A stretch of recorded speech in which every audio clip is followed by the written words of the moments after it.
도균의 일기. 말순의 손이 부들부들 떨리기 시작했습니다. 분명히 도균이의 필체였거든요. 어떻게 이 일기장이 여기에 묻혀 있을까요? 도균이가 죽은 지 벌써 2년이 지났는데 말입니다. 안녕하세요. 황혼입니다. 오늘은 너구리 이야기로 돌아왔습니다. 지금부터 이야기 시작합니다. 진주 외곽의 작은 시골 마을, 그곳엔 시간이 멈춘 듯한 기와집 한 채가 있습니다. 69세의 김말순 할머니가 홀로 살고 있는 집이죠. 집 앞마당엔 호박 넝쿨이 담벼락을 타고 올라가고 뒤편엔 작은 텃밭이 자리하고 있습니다. 말순은 매일 새벽 6시가 되면 어김없이 일어나 텃밭으로 향합니다. 오늘도 또 이 시간이구나. 말순은 낡은 고무장화를 신고 텃밭에 쪼그려 앉습니다. 배추 사이사이 돋아난 잡초를 뽑아내는 손놀림이 익숙합니다. 2년 전까지만 해도 이 일을 혼자 하지 않았는데 말입니다. 서울에서 직장 생활을 하던 외아들 도균이가 내려와서 함께 했었거든요. 엄마, 제가 도와드릴게요. 도균의 목소리가 바람결에 들리는 것만 같습니다. 하지만 돌아봐도 아무도 없죠. 말순은 고개를 저으며 다시 풀을 뽑기 시작합니다. 도균이는 2년 전 어느 날 동네 뒷산 절벽에서 추락해 세상을 떠났습니다. 마을 사람들은 모두 사고라고 했지만 말순의 마음 한구석엔 늘 의문이 남아 있었습니다.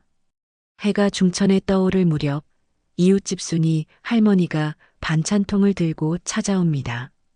말순아, 오늘은 된장찌개 끓였는데 나눠 먹자. 고마워, 순이야. 들어와서 차라도 한잔하고 가. 두 할머니는 평상에 앉아 미지근한 보리차를 마시며 이런저런 이야기를 나눕니다. 하지만 도균 이야기만 나오면 말순은 입을 다물어 버립니다. 말하기가 너무 아프거든요. 말순아, 너무 자책하지 마. 도균이도 하늘에서 순이야, 그 이야기는 하지 말자. 말순은 눈물을 훔치며 자리에서 일어납니다. 순이 할머니도 더 이상 말을 잇지 못하고 한숨만 내쉽니다. 오후가 되면 말순은 낡은 라디오를 켜고 혼자만의 시간을 보냅니다. 트로트 가요가 흘러나오면 도균이와 함께 듣던 기억이 떠오르죠. 엄마, 이 노래 좋네요. 같이 들어요.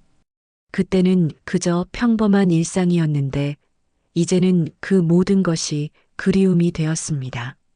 말순은 라디오 볼륨을 높이고 눈을 감습니다. 집안은 고요하고 시계 소리만 똑딱똑딱 울려 퍼집니다. 그날 이후로 말이야. 시계도 멈춰버린 것 같아. 말순은 혼자 중얼거립니다. 실제로는 시계가 돌아가고 있지만 말순에게는 모든 것이 그날에서 멈춰버린 것 같습니다. 해가 질 무렵 집 담벼락 너머로 고양이 몇 마리가 슬금슬금 나타납니다. 말순은 남은 밥을 작은 그릇에 담아 마당 한구석에 놓아둡니다. 고양이들이 조심스럽게 다가와 밥을 먹는 모습을 보며 말순은 작은 위안을 얻습니다. 최근 들어서는 정체불명의 너구리 한 마리가 밤마다 텃밭을 뒤져놓고 갑니다. 아침에 일어나 보면 여기저기 땅이 파헤쳐져 있고 심어놓은 채소들이 어수선하게 흩어져 있죠. 이 녀석아, 뭘 그렇게 찾는 거냐? 말순은 너구리의 흔적을 보며 혼잣말을 합니다. 하지만 미워하지는 않습니다. 오히려 이 조용한 마을에 살아있는 기운을 불어넣어주는 것 같아서 고맙기까지 합니다. 밤이 깊어지면 말순은 도균의 방 앞에 서서 한참을 바라봅니다. 아직도 도균이가 쓰던 물건들이 그대로 남아 있습니다. 책상 위의 펜, 옷장 속의 옷들, 모든 것이 주인을 기다리고 있는 것 같습니다. 도균아, 엄마는 잘 살고 있다. 너무 걱정하지 마. 말순은 작은 목소리로 도균에게 말을 건넵니다. 대답은 없지만 마음이 조금은 편안해집니다. 그렇게 하루가 또 지나갑니다. 아무 일도 일어나지 않는 평범한 하루가 말입니다. 새벽 5시 말수는 평소보다 일찍 잠에서 깨어났습니다. 밖에서 뭔가 우당탕거리는 소리가 들렸거든요. 창문을 열고 내다보니 역시나 그 너구리였습니다. 달빛 아래서 텃밭을 열심히 파헤치고 있는 모습이 보였죠. 또 왔구나, 이 녀석아. 말수는 작은 미소를 지으며 창문을 닫았습니다. 어차피 쫓아내봤자 소용없다는 걸 이미 경험으로 알고 있었거든요. 차라리 하루를 일찍 시작하는 게 나을 것 같았습니다. 해가 떠오르자 말수는 고무장화를 신고 텃밭으로 나갔습니다. 예상했던 대로 여기저기가 엉망이었죠. 배추밭 한쪽이 특히 심하게 파헤쳐져 있었습니다. 말수는 한숨을 쉬며 호미를 들고 정리를 시작했습니다. 정말 뭘 그렇게 찾는 거야? 흙을 고르던 말순의 손이 갑자기 멈췄습니다. 땅속에서 뭔가 딱딱한 것이 만져졌거든요. 처음에는 돌멩이려니 했는데 자세히 보니 그게 아니었습니다. 이게 뭐지? 말수는 조심스럽게 흙을 털어냈습니다. 그러자 검게 얼룩진 낡은 일기장 한 권이 모습을 드러냈습니다. 표지가 많이 상했지만 그래도 글씨는 알아볼 수 있었습니다. 도균의 일기. 말순의 손이 부들부들 떨리기 시작했습니다. 분명히 도균이의 필체였거든요. 어떻게 이 일기장이 여기에 묻혀 있을까요? 도균이가 죽은 지 벌써 2년이 지났는데 말입니다. 이상해. 도균이가 왜 여기에? 말수는 일기장을 품에 안고 집으로 들어갔습니다. 평상에 앉아 떨리는 손으로 첫 장을 펼쳐보았습니다. 익숙한 도균의 글씨가 눈에 들어왔죠. 2023년 10월 15일. 마을에 내려온 지 한 달이 지났다. 엄마는 내가 서울 생활이 힘들어서 내려온 줄 아시지만 사실은 그게 아니다. 나는 위험에 처해 있다. 말수는 숨이 턱 막히는 것을 느꼈습니다. 위험에 처해 있다니 도대체 무슨 말인지 이해할 수 없었습니다. 나는 죽을 수도 있다. 그 사람들이 날 가만두지 않을 것 같다. 하지만 엄마에게는 절대 말할 수 없다. 걱정만 끼쳐드릴 뿐이니까. 말순의 눈에서 눈물이 흘러내렸습니다. 도균이가 그런 고민을 혼자 안고 있었다니요. 왜 엄마인 자신에게 말하지 않았을까요? 서울에서 일하면서 마을 개발 관련 프로젝트에 참여하게 되었다. 처음에는 단순한 측량 일이라고 생각했는데 점점 이상한 일들이 벌어지기 시작했다. 말수는 일기를 읽으면서 점점 더 놀라게 되었습니다. 도균이가 어떤 큰 문제에 휘말려 있었다는 걸 알 수 있었거든요. 오늘 회사에서 이상한 문서를 봤다. 우리 마을 개발 계획에 관한 건데 뭔가 조작된 것 같다. 측량 데이터가 실제와 다르고 예산도 부풀려져 있다. 말수는 일기장을 읽으면서 몸이 떨렸습니다. 도균이가 무슨 일에 연루되어 있었던 건지 점점 더 분명해졌거든요. 내가 알게 된 것들을 누군가에게 말해야 할까? 하지만 누구를 믿어야 할지 모르겠다. 이 마을 사람들 중에도 관련된 사람이 있을 것 같다. 해가 중천에 뜰 때까지 말수는 일기를 읽었습니다. 읽으면 읽을수록 도균의 죽음이 단순한 사고가 아니었다는 확신이 들었습니다. 엄마, 미안해요. 제가 엄마를 지키려고 했는데 오히려 걱정만 끼쳐드리게 될 것 같아요. 마지막 페이지에 적힌 글을 보며 말수는 목 놓아 울었습니다. 도균이가 얼마나 혼자서 고민했을지 생각하니 가슴이 미어졌습니다. 도균아, 엄마가 몰라서 미안하다. 엄마가 너를 지켜주지 못해서 정말 미안해. 그때 너구리 한 마리가 텃밭에서 고개를 내밀고 말순을 바라보고 있었습니다. 마치 일기장을 찾아준 것에 대해 인사하는 것 같았죠. 너구나. 내가 이걸 찾아준 거구나. 말수는 너구리를 보며 고개를 끄덕였습니다. 이제 진실을 찾아야 할 때가 온 것 같았습니다. 말수는 밤새 일기장을 읽고 또 읽었습니다. 도균이가 쓴 글 하나하나가 마음에 깊이 박혔거든요. 특히 마지막 부분에 적힌 내용은 충격적이었습니다. 내가 수집한 증거들을 안전한 곳에 숨겨두었다. USB에 모든 자료를 저장해서 뒷산 큰 바위 밑에 묻어두었다. 만약 내게 무슨 일이 생기면 누군가는 반드시 이 진실을 밝혀내야 한다. 말수는 떨리는 손으로 그 페이지를 다시 읽었습니다. 뒷산 큰 바위라니 도균이가 어릴 때 자주 놀던 그곳을 말하는 걸까요? 엄마가 이 글을 읽고 계신다면 부탁이 있어요. 그 돌 밑을 확인해 주세요. 거기에 진실이 있어요. 새벽 4시 말수는 더 이상 참을 수 없었습니다. 손전등을 들고 뒷산으로 향했습니다. 어둠 속에서도 길을 잃지 않았어요.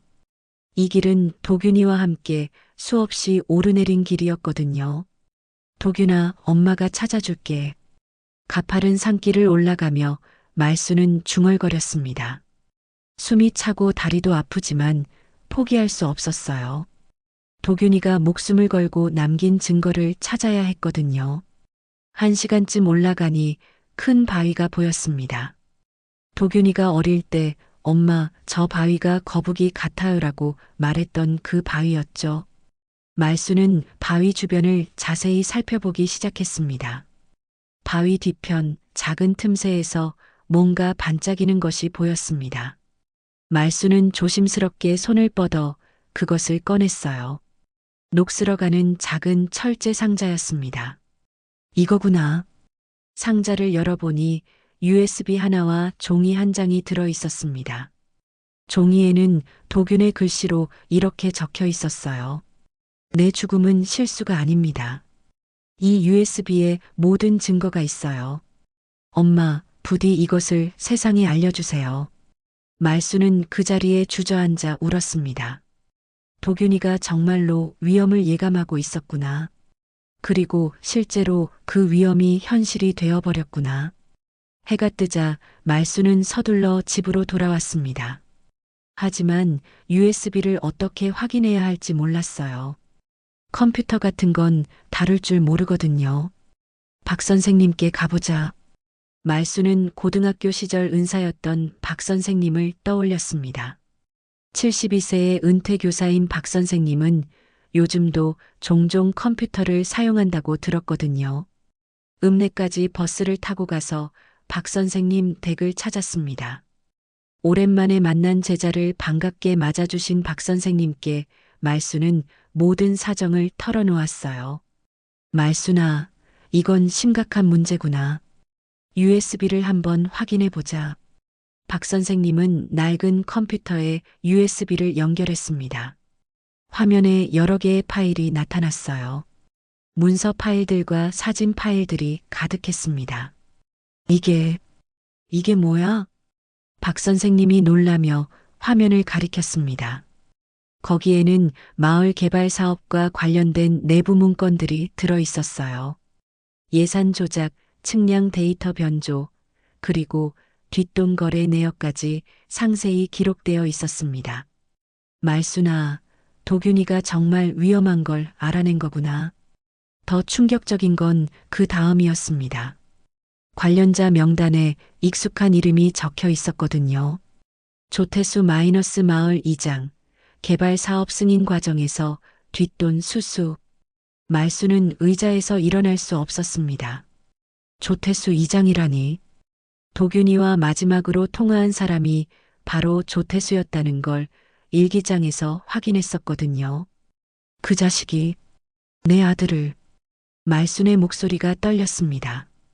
2년 동안 아무렇지 않은 척 지내왔던 조태수의 얼굴이 떠올랐어요. 도균의 장례식 때도 와서 위로의 말을 건넸던 그 사람이 사실은 박 선생님, 이 자료들을 어떻게 해야 할까요? 말순아, 이건 혼자 해결할 문제가 아니야. 경찰이나 검찰에 신고해야 해. 하지만 말순은 주저했습니다. 과연 누구를 믿어야 할까요? 마을의 권력자인 조태수와 연결된 사람들이 또 있을지도 모르잖아요. 그때 USB 폴더 깊숙한 곳에서 또 다른 파일이 발견되었습니다. 음성 파일이었어요. 이것도 들어보자. 박 선생님이 파일을 클릭하자 도균의 목소리가 흘러나왔습니다. 이 녹음을 듣는 분이 계시다면 아마 저는 이미 없을 거예요. 조태수 이장과 그 일당들이 절대 저를 가만둘 리 없거든요. 말수는 아들의 목소리를 듣자 눈물이 쏟아졌습니다. 도균이가 얼마나 두려웠을까, 얼마나 외로웠을까. 박 선생님 댁에서 도균의 음성을 듣고 난 후 말수는 한동안 말을 잇지 못했습니다. 아들의 목소리가 너무나 생생했거든요. 마치 도균이가 바로 곁에 있는 것 같았어요. 엄마 사랑해요. 그리고 정말 미안해요. 제가 엄마를 지키려고 했는데 오히려 걱정만 끼쳐드리게 될 것 같아요. 음성 파일이 계속 이어졌습니다. 조태수 이장은 절대 가만두지 않을 겁니다. 제가 갖고 있는 이 증거가 세상에 나오면 자신뿐만 아니라 관련된 모든 사람들이 망하거든요. 하지만 누군가는 이 진실을 알아야 해요. 말수는 주먹을 불끈 쥐었습니다. 그동안 조태수가 얼마나 뻔뻔하게 행동해 왔는지 떠올라서 분노가 치밀었거든요. 박 선생님, 저는 참을 수가 없어요. 당장 그 자식을 찾아가서 따져야겠어요. 말수나 진정해. 성급하게 행동하면 안 돼. 일단 이 자료들을 복사해서 안전한 곳에 보관하자. 하지만 말순의 마음은 이미 결정되어 있었습니다. 2년 동안 가슴에 묻어두었던 의문과 분노를 더 이상 참을 수 없었거든요. 선생님, 저는 먼저 갑니다. USB는 선생님이 잘 보관해 주세요. 말수는 서둘러 박 선생님 댁을 나섰습니다. 마을로 돌아가는 버스 안에서도 계속 도균의 음성이 귓가에 맴돌았어요. 마지막으로 조태수와 통화했을 때 그 사람이 이상했어요. 평소와 달리 말이 많았고 자꾸 어디 있는지 물어봤거든요. 일기장에서 읽었던 내용이 떠올랐습니다. 도균이가 죽던 날 조태수와 마지막 통화를 했다고 적혀 있었죠. 마을에 도착한 말수는 곧장 마을회관으로 향했습니다. 오후 5시쯤이면 조태수가 늘 그곳에 있다는 걸 알고 있었거든요. 과연 조태수가 마을회관 앞 평상에서 다른 이장들과 화투를 치고 있었습니다. 말순이 다가가자 조태수가 웃으며 인사했어요. 말순이 왔네. 오랜만이야. 요즘 어떻게 지내? 그 평범한 인사가 말순에게는 소름 끼치게 들렸습니다. 어떻게 저렇게 태어날 수 있을까요? 조태수, 너 내 아들 죽인 거 알고 있다.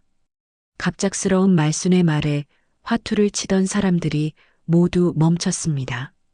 조태수의 얼굴에도 순간 당황하는 기색이 스쳤어요. 말순아, 갑자기 무슨 소리야? 도균이 일은 사고였잖아. 사고? 사고라고? 너 도균이랑 마지막에 통화한 거 다 알고 있어. 말순의 목소리가 점점 커졌습니다. 마을 사람들이 하나둘씩 모여들기 시작했어요. 말순이가 무슨 소리를 하는 거야? 도균이 일로 아직도 힘들어하나 보네. 사람들의 수군거림이 들렸지만 말순은 아랑곳하지 않았습니다. 조태수, 너 개발 사업으로 뒷돈 받은 것도 다 알고 있어. 내 아들이 그 증거를 다 모아놨거든. 조태수의 얼굴이 순간 새파랗게 변했습니다. 하지만 곧 진정을 되찾으며 말했어요. 말순아, 너 정신이 나간 거 아니야? 무슨 근거도 없이 그런 소리를. 근거가 없다고?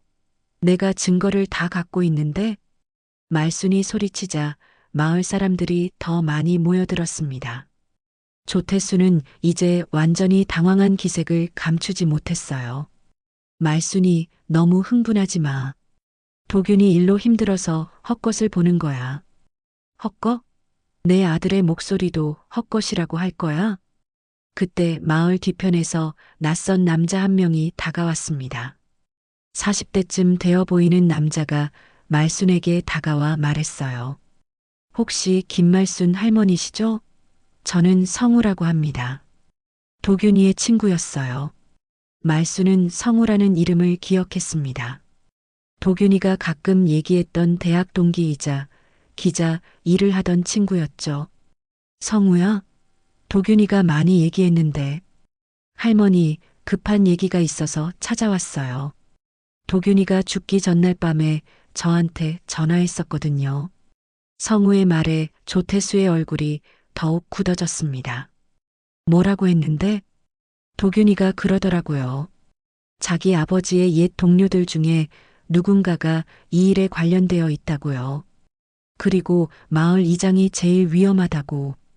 성우가 조태수를 똑바로 바라보며 말했습니다. 조태수는 이제 완전히 얼굴이 하얗게 변해버렸어요. 그런 말도 안 되는. 할머니, 도균이가 남긴 자료들 아직 갖고 계시죠? 이제 그걸 세상에 알릴 때가 온 것 같아요. 말수는 성우를 보며 고개를 끄덕였습니다. 이제 혼자가 아니라는 생각에 마음이 든든해졌어요. 마을 사람들은 웅성웅성거리며 이 상황을 지켜보고 있었습니다. 조태수는 더 이상 버티지 못하고 자리를 떠나려 했어요. 조태수, 어디 가려고 그래? 우리 이야기 아직 안 끝났는데? 말순의 목소리가 마을 전체에 울려 퍼졌습니다. 성우의 등장으로 상황이 급변했습니다. 마을 사람들은 점점 더 많이 몰려들었고 조태수는 어쩔 줄 몰라 하며 자꾸 자리를 피하려고 했어요. 할머니, 일단 조용한 곳에서 이야기하시죠. 성우가 말순의 팔을 부축하며 말했습니다. 하지만 말순은 꿈쩍도 하지 않았어요. 아니야. 여기서 다 해결할 거야. 2년 동안 숨겨왔는데 이제 그만 끝내자. 말수는 조태수를 똑바로 바라보며 말했습니다. 조태수는 식은땀을 흘리며 변명을 늘어놓기 시작했어요. 말수나, 정말 오해야. 나는 도균이와 그냥 일상적인 통화만 했을 뿐이야. 일상적인 통화? 그럼 왜 도균이가 두려워했던 거야? 일기장에 다 적어놨거든. 말순의 목소리가 더욱 커졌습니다. 마을 사람들 사이에서 수군거림이 일어났어요. 도균이가 일기를 썼다고? 그럼 정말 사고가 아니었던 건가? 사람들의 반응을 본 조태수가 더욱 초조해했습니다.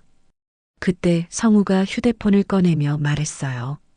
할머니, 제가 도균이와 마지막 통화한 내용을 녹음해 둔 게 있어요. 들어보실래요? 성우가 재생 버튼을 누르자 도균의 목소리가 흘러나왔습니다. 형, 나 정말 위험해.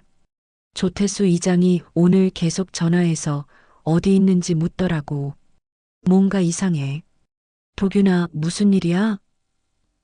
형, 내가 발견한 증거들. 혹시 나한테 무슨 일이 생기면 우리 엄마 좀 부탁해. 그리고 이 이야기를 세상에 알려줘. 녹음이 끝나자 마을이 조용해졌습니다. 모든 사람들이 조태수를 바라보고 있었어요. 이건 조작된 거야. 요즘 기술로 얼마든지 만들 수 있잖아.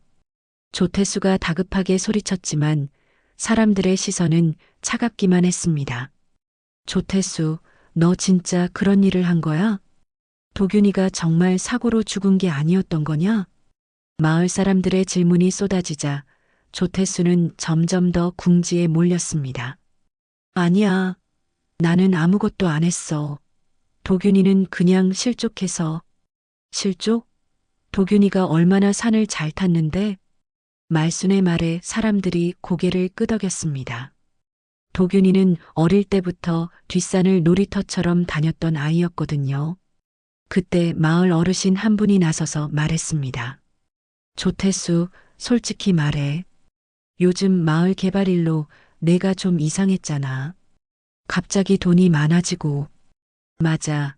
조태순의 집 갑자기 리모델링하고 새 차도 샀더라. 사람들의 증언이 이어지자 조태수는 더욱 당황했습니다. 그건 내 사업이 잘 돼서. 무슨 사업? 내가 하는 일이 뭐 있다고? 말순이 냉정하게 물었습니다. 실제로 조태수는 특별한 직업 없이 이장 일만 하고 있었거든요. 성우가 다시 입을 열었습니다. 할머니, 도균이가 그때 또 이런 말을 했어요. 조태수 이장뿐만 아니라 다른 공무원들도 연루되어 있다고요. 다른 공무원들? 네, 측량 담당자, 인허가 담당자. 여러 명이 한 통속이라고 하더라고요. 이 말에 조태수의 얼굴이 완전히 새파랗게 변했습니다. 너 너무 멀리 나가는 거 아니야? 증거도 없으면서. 증거가 없다고? 조태수, 너 정말 뻔뻔하구나. 말순이 주머니에서 USB를 꺼내 보였습니다. 이게 뭔지 알아? 내 아들이 목숨 걸고 모은 증거야. 내가 얼마나 더러운 짓을 했는지 다 들어있어. USB를 본 조태수가 완전히 얼굴이 하얗게 변했습니다. 그게 어디서 나온 거야? 너구리가 찾아줬어. 신기하지? 하늘에서 도균이가 도와준 것 같아. 말순의 말에 마을 사람들이 웅성거렸습니다. 조태수는 이제 더 이상 변명할 수 없다는 걸 깨달았나 봅니다. 말순아, 나도 어쩔 수 없었어. 위에서 시키는 대로. 어쩔 수 없었다고? 내 아들 목숨이 어쩔 수 없는 거였어? 말순의 눈에서 분노의 눈물이 흘러내렸습니다. 너 때문에 내가 2년 동안 얼마나 고생했는지 알아? 밤마다 도균이 생각하며 잠 못 이루고 혼자 울고. 할머니, 이제 그만하세요. 경찰에 신고합시다. 성우가 말순을 진정시키려 했지만 말순의 분노는 가라앉지 않았습니다. 조태수, 너 내 아들한테 뭘 한 거야? 어떻게 죽인 거야? 나는 직접 손대지 않았어. 그냥 위치만 알려줬을 뿐이야. 조태수가 실토하는 순간 마을 전체가 조용해졌습니다. 드디어 진실이 드러나는 순간이었어요. 조태수의 실토에 마을 전체가 충격에 빠졌습니다. 그가 직접 손대지는 않았다고 했지만 결국 도균의 위치를 누군가에게 알려줬다고 인정한 셈이었거든요. 위치를 알려줬다고? 누구한테? 말순이 다가가며 소리쳤습니다. 조태수는 뒷걸음질 치며 고개를 저었어요. 그건 말할 수 없어. 말할 수 없다고? 내 아들 죽인 놈들이 누군지 말하라고. 말순의 목소리가 마을 전체에 울려 퍼졌습니다. 마을 사람들도 분노에 차서 조태수를 둘러쌌어요. 조태수, 끝까지 숨기려고? 도균이 그렇게 착한 애였는데. 사람들의 비난이 쏟아지자 조태수는 완전히 궁지에 몰렸습니다. 그때 성우가 말순에게 다가와 말했어요. 할머니, 일단 경찰서에 가서 정식으로 신고를 합시다. 그리고 USB에 있는 자료들을 다 보여줘야 해요. 그래, 성우야. 이제 더 이상 혼자 싸우지 않아도 되는구나. 말순은 성우의 손을 꼭 잡았습니다. 2년 동안 혼자 품고 있던 의문과 고통을 함께 나눌 사람이 생긴 것 같아서 마음이 조금 가벼워졌어요. 성우와 함께 읍내 경찰서로 향하는 길에 성우가 말했습니다. 할머니, 사실 USB에 있는 자료들을 제가 미리 확인해 봤어요. 정말 엄청난 내용들이 들어있더라고요. 어떤 내용들이야? 도균이가 정말 꼼꼼하게 증거를 모았어요. 통화 내용 녹음, 문서 사진, 계좌 이체 내역. 모든 게 다 있어요. 성우의 말에 말순은 새삼 도균이가 대견했습니다. 그 위험한 상황에서도 진실을 밝히려고 그렇게 노력했다니요. 경찰서에 도착해서 USB를 제출하고 상황을 설명하는 동안 경찰관도 놀라워했습니다. 이 정도 자료면 충분히 수사가 가능할 것 같습니다. 특히 이 음성 파일들이 결정적이네요. 경찰관이 USB의 음성 파일을 재생하자 도균의 목소리가 다시 흘러나왔습니다. 오늘 조태수 이장이 또 전화했어요. 내가 어디 있는지 자꾸 묻더라고요. 뭔가 급해 보였어요. 그리고 어떤 사람들이 나를 찾고 있다고 하더라고요. 서울에서 온 사람들이라고. 말수는 아들의 목소리를 들으며 가슴이 미어졌습니다. 도균이가 그때 얼마나 무서웠을까요? 엄마, 혹시 이 녹음을 듣고 계신다면 저는 엄마를 정말 사랑해요. 그리고 제가 발견한 진실을 세상에 알려주세요. 그런데 그때 숨겨진 음성 파일이 하나 더 발견되었습니다. 경찰관이 그 파일을 클릭하자 조금 다른 내용이 나왔어요. 이제 더 이상 숨을 곳이 없는 것 같아요. 오늘 밤 뒷산으로 피하려고 해요. 거기서 하룻밤 지내고 내일 아침에 경찰서에 가려고 했는데 도균의 목소리가 떨리고 있었습니다. 근데 조태수 이장이 계속 전화해요. 만나자고 하네요. 혼자 오라고. 뭔가 이상해요. 만약 제가 그 약속에 가서 돌아오지 못한다면 엄마 정말 미안해요. 말수는 그 자리에서 주저앉고 말았습니다. 도균이가 마지막 순간까지 얼마나 두려워했는지 너무나 생생하게 느껴졌거든요. 도균아, 엄마가 몰라서 미안해. 엄마가 그때 막았어야 했는데 성우가 말순을 위로하며 말했습니다. 할머니, 도균이는 할머니를 지키려고 혼자 감당한 거예요. 할머니 잘못이 아니에요. 경찰관도 진지한 표정으로 말했습니다. 이 정도 증거면 충분히 재수사를 할 수 있습니다. 당시 사고로 처리된 사건을 다시 조사하겠습니다. 그때 또 다른 음성 파일이 발견되었습니다. 이번에는 조태수와 도균의 통화 내용이었어요. 도균아, 어디 있어? 중요한 이야기가 있어서 만나자. 이장님, 저는 지금 바빠서. 야, 이거 내가 거절할 수 있는 일이 아니야. 뒷산 큰 바위 근처로 와. 혼자 와. 이장님, 무슨 일인지 먼저 말씀해 주세요. 직접 만나서 이야기해야 할 일이야. 30분 안에 와. 안 오면 내 엄마한테 피해가 갈 수도 있어. 통화가 끝나자 말수는 분노로 온몸이 떨렸습니다. 그 나쁜 놈이 도균이를 협박까지. 마지막 음성 파일에는 도균의 독백이 담겨 있었습니다. 이제 가야겠어요. 엄마를 위해서라도. 하지만 혹시 모르니까 이 녹음을 남겨둘게요. 엄마 사랑해요. 그리고 미안해요. 제가 엄마를 더 오래 지켜드리지 못해서. 도균의 마지막 음성이 끝나자 경찰서 안이 조용해졌습니다. 경찰관도 숙연한 표정으로 고개를 숙였어요. 할머니, 이제 진실이 밝혀질 거예요. 도균이가 남긴 이 증거들로 반드시 정의를 실현하겠습니다. 말수는 눈물을 닦으며 고개를 끄덕였습니다. 드디어 도균의 목소리로 진실을 들을 수 있었어요. 이제 세상도 알게 될 거예요. 경찰서에서 신고를 마친 후 말순과 성우는 도청 고발센터까지 찾아갔습니다. 성우는 전직 기자답게 이런 절차에 능숙했어요. 할머니, 이 일이 제대로 처리되려면 여론의 힘도 필요해요. 언론에도 알려야 합니다. 언론에? 그런 큰일까지 해야 하나? 네, 조태수뿐만 아니라 관련된 공무원들까지 모두 처벌받으려면 투명하게 공개되어야 해요. 성우의 말에 말수는 고민했습니다. 평생 조용히 살아온 사람이라 언론에 나선다는 게 부담스러웠거든요. 성우야, 내가 그런 걸 할 수 있을까? 나는 말도 잘 못하는데. 할머니, 도균이를 위해서예요. 그리고 할머니가 직접 나설 필요는 없어요. 제가 기자 친구들에게 자료를 전달할게요.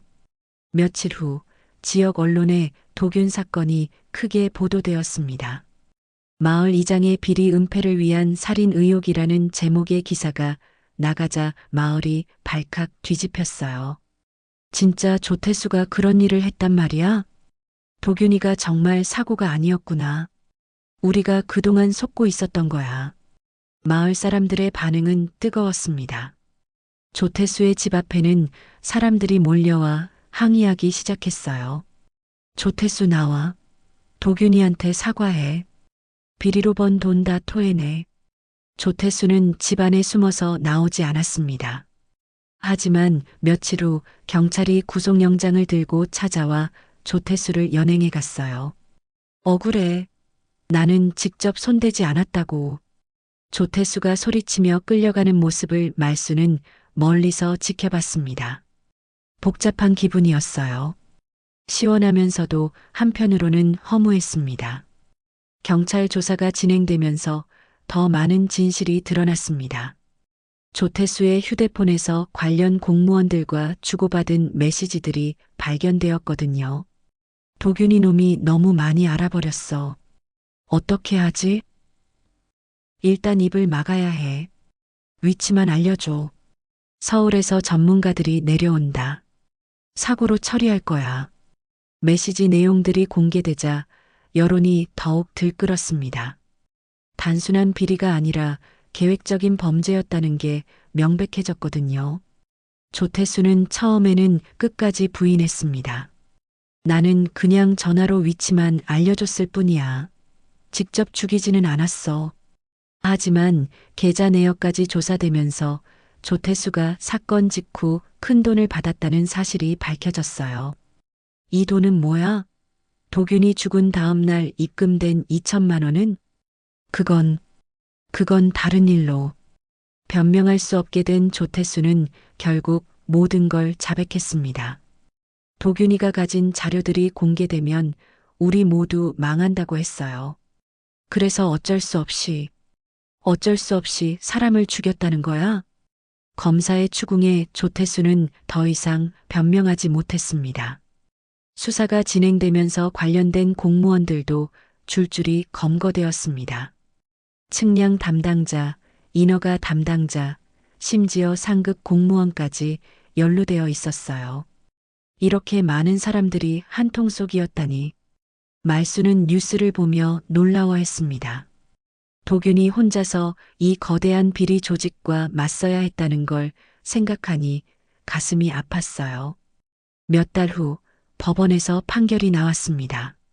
조태수는 살인교사 및 뇌물수수 혐의로 징역 15년을 선고받았어요. 다른 관련자들도 모두 실형을 받았습니다. 가장 중요한 건 도균의 죽음이 사고에서 타살로 정정된 것이었습니다. 할머니, 이제 도균이의 명예가 회복되었어요. 성우가 판결문을 들고 말순에게 말했습니다. 말순은 눈물을 흘리며 하늘을 올려다봤어요. 도균아, 이제 안심하고 편히 쉬어. 엄마가 내 억울함을 다 풀어줬어. 마을 사람들도 이제 말순을 다른 시선으로 바라봤습니다. 말순이가 정말 대단해. 혼자서 그 큰일을 해내다니. 도균이도 하늘에서 고마워할 거야. 말순은 처음으로 당당하게 마을을 다닐 수 있게 되었습니다. 더 이상 숨죽이며 살지 않아도 되었거든요. 그날 저녁 말순은 도균의 방에 들어가 사진에 말을 걸었습니다. 도균아, 엄마가 해냈어. 내가 목숨 걸고 모은 증거들로 나쁜 놈들을 모두 잡았어. 이제 내 이름에 먹칠하는 사람은 아무도 없을 거야. 도균의 사진이 평소보다 환하게 웃고 있는 것 같았습니다. 그로부터 몇 달이 흘렀습니다. 가을이 깊어가면서 마을에는 다시 평온이 찾아왔어요. 조태수와 관련자들이 모두 처벌받은 후 마을 사람들도 말순을 예전과 다르게 대했습니다. 말순아, 오늘 시장에서 좋은 고등어 샀는데 나눠 먹자. 말순이, 우리 손자가 대학 합격했어. 같이 기뻐해줘. 이제 사람들이 먼저 다가와 말을 걸었어요. 말순도 마음을 열고 이웃들과 어울리기 시작했습니다. 무엇보다 말순 자신이 많이 변했습니다. 더 이상 도균이 일로 자책하지 않았거든요. 아들이 정의로운 일을 했다는 걸 세상이 알게 되었으니까요. 도균이는 정말 용감한 아이였어요. 할머니도 대단하세요. 끝까지 포기하지 않으셨잖아요. 성우가 가끔 마을에 내려와 말순을 찾아왔습니다. 이제는 가족 같은 사이가 되었어요. 성우야, 고마워. 내가 없었으면 혼자서 어떻게 했을까. 할머니, 도균이가 저를 보내주신 것 같아요. 친구로서 마지막 부탁을 들어달라고요. 그날 오후 말수는 텃밭에서 가을 정리를 하고 있었습니다. 올해는 배추와 무가 특히 잘 자랐어요. 도균이가 도와준 덕분인 것 같았습니다. 도균아, 올해 김장은 정말 맛있게 담글 수 있을 것 같아. 말수는 배추를 쓰다듬으며 혼잣말했습니다. 그때 텃밭 곳곳에 들국화가 피어 있는 걸 발견했어요. 이 꽃들은 언제 피었지? 노란 들국화들이 텃밭 여기저기에서 고개를 내밀고 있었습니다. 말수는 꽃을 보며 미소 지었어요. 들국화는 도균이가 어릴 때 제일 좋아했던 꽃이었거든요. 엄마, 이 꽃 참 예뻐요. 엄마 같아요. 어린 도균이의 목소리가 바람결에 들리는 것 같았습니다. 해질 무렵 그 너구리가 다시 나타났습니다. 하지만 이번에는 텃밭을 파헤치지 않았어요. 그냥 말순을 바라보며 가만히 앉아 있었습니다. 너구나. 내 덕분에 내 아들을 다시 만났어. 말순은 너구리에게 다가가 밥을 주었습니다. 너구리는 조심스럽게 밥을 먹으며 가끔 말순을 올려다봤어요. 이상하지? 너한테 자꾸 도균이 얼굴이 보인다. 정말 신기했습니다. 너구리의 눈빛이 도균이와 닮아 있는 것 같았거든요. 착하고 따뜻한 눈빛이요. 혹시 도균이가 너를 보내준 건 아닐까? 말수는 너구리를 보며 생각했습니다. 만약 그 너구리가 나타나지 않았다면 일기장을 찾을 수 없었을 테니까요. 그날 밤 말수는 오랜만에 깊이 잠들었습니다. 2년 만에 처음으로 악몽 없이 편안한 잠을 잤어요. 꿈속에서 도균이가 나타나 말했습니다. 엄마 고생 많으셨어요. 이제 편히 사세요. 도균아, 너도 이제 편히 쉬어. 엄마, 저는 항상 엄마 곁에 있을 거예요. 들국화가 필 때마다 생각해 주세요. 다음 날 아침 말수는 상쾌한 기분으로 일어났습니다. 텃밭으로 나가보니 들국화가 더 많이 피어 있었어요. 도균아, 고마워. 엄마에게 예쁜 꽃을 선물해줘서. 말수는 들국화 몇 송이를 따서 도균의 사진 앞에 놓았습니다.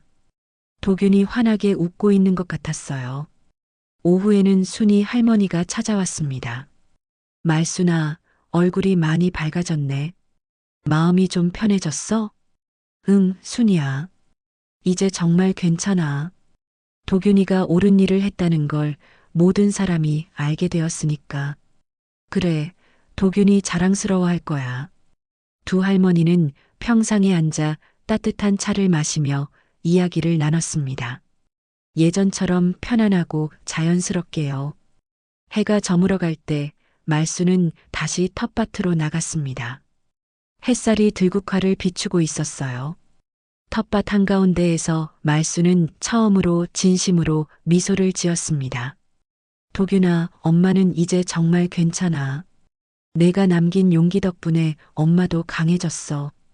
바람이 살랑 불어와 들국화를 흔들었습니다. 마치 도균이가 대답하는 것 같았어요. 그날부터 말수는 매일 들국화에 물을 주며 도균이와 이야기를 나눴습니다. 더 이상 슬프지 않았어요. 도균이가 떠났지만 그가 남긴 정의와 용기는 영원히 말순의 마음속에 살아있을 테니까요. 너구리도 가끔 나타나 말순과 함께 시간을 보냈습니다. 이제는 가족 같은 존재가 되었어요. 텃밭에 핀 들국화처럼 말순의 인생에도 다시 희망이 피어났습니다. 고된 시련을 견뎌낸 후에 피어나는 꽃이 더 아름답듯이 말순의 미소도 그 어느 때보다 찬란했습니다. 도균아, 고마워.